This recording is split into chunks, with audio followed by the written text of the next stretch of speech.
देश है, जो विकसित देश है, जो विकासशील देश है, उनमें आपको जैसे भारत में इसरो है, ऐसे कई महत्वपूर्ण डिपार्टमेंट उन देशों के जहां पर भारतीय इंजीनियर आपको भारतीय डॉक्टर काम करते हुए मिल जाएंगे। यदि वो भारतीय इंजीनियर और भारतीय डॉक्टर जो भारतीय प्रतिभाएं विदेश में जाकर बड़े पैसे के लालच में वहां नौकरियां बंद कर दे, तो वो समय दूर नहीं है जब भारत इस राष्ट्र की, इस विश्व की महाशक्ति के रूप में एक बार फिर उभर जाएगा। मैंने बात संस्कारों की इसलिए की थी, कई ऐसे विद्यालय हैं जो लाखों रुपए बच्चों से फीस वसूलते हैं और अभिभावक बड़ी हंसी खुशी उनको लाखों रुपए फीस दे भी देते हैं कि बड़ा विद्यालय है, बड़े उपकरण है, बड़ी बिल्डिंग है, जरूर इसमें अच्छी शिक्षा मिलेगी।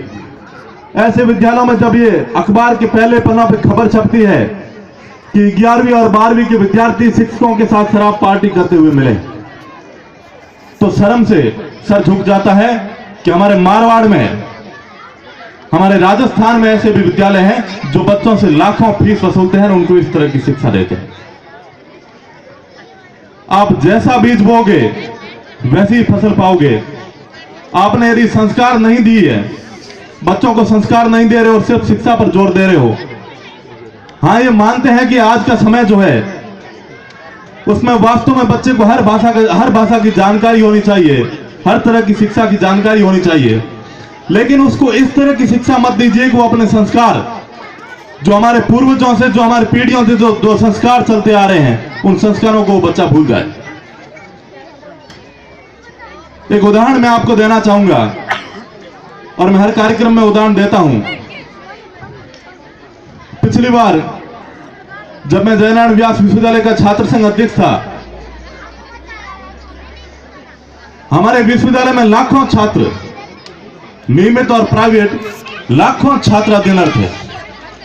मुझे सौभाग्य मिला, मैं इस क्षेत्र का बेटा हूं, मुझे सौभाग्य मिला कि इतने बड़े विश्वविद्यालय का मैं छात्र संघ अध्यक्ष रहा, जिसमें आप सबका सहयोग रहा।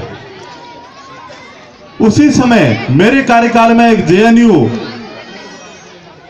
दिल्ली का एक विश्वविद्यालय है, और दुख की बात यह है, इस देश में कई असामाजिक तत्व है, लेकिन दुख तब होता है जब वो जेएनयू बहुत ही प्रतिष्ठित विश्वविद्यालय है।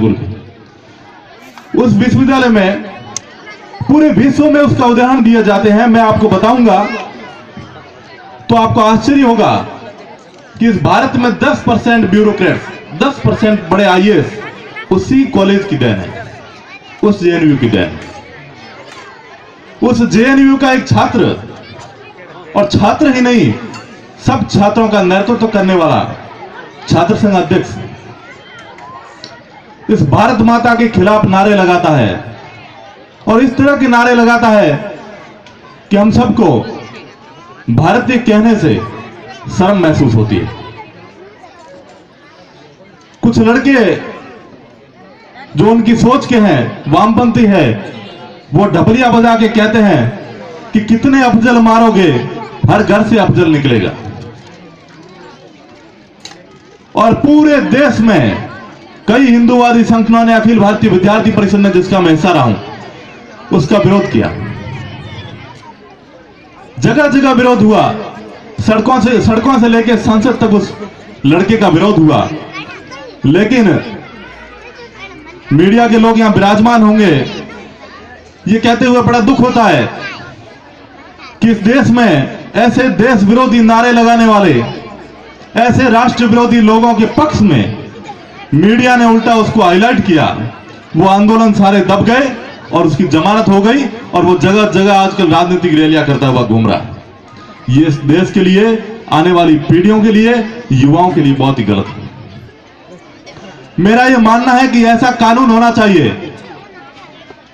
भारत में ऐसा कानून होना चाहिए जो राष्ट्र के विरोध में अंगुली भी उठाए उसको तुरंत फांसी की सजा मिलनी चाहिए।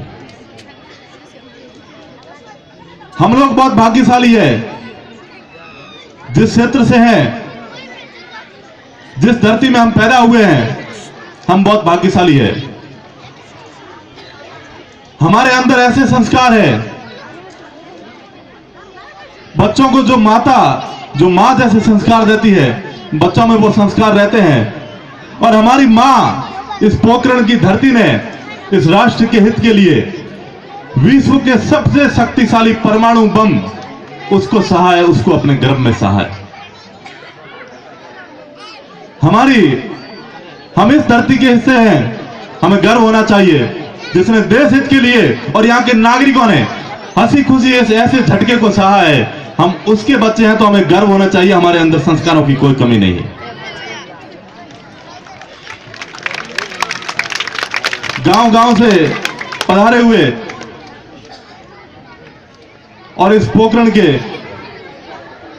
जो बच्चों के अभिभावक है, मैं आपको एक बात कहना चाहूंगा। आज ये छोटे छोटे बच्चे विद्यालय से निकल के और किसी विश्वविद्यालय में जाएंगे, शिक्षा के क्षेत्र में और आगे जाएंगे। मेरा ये मानना है कि आज जो इन बच्चों में शिक्षकों के अलावा आपकी बहुत बड़ी जिम्मेदारी है।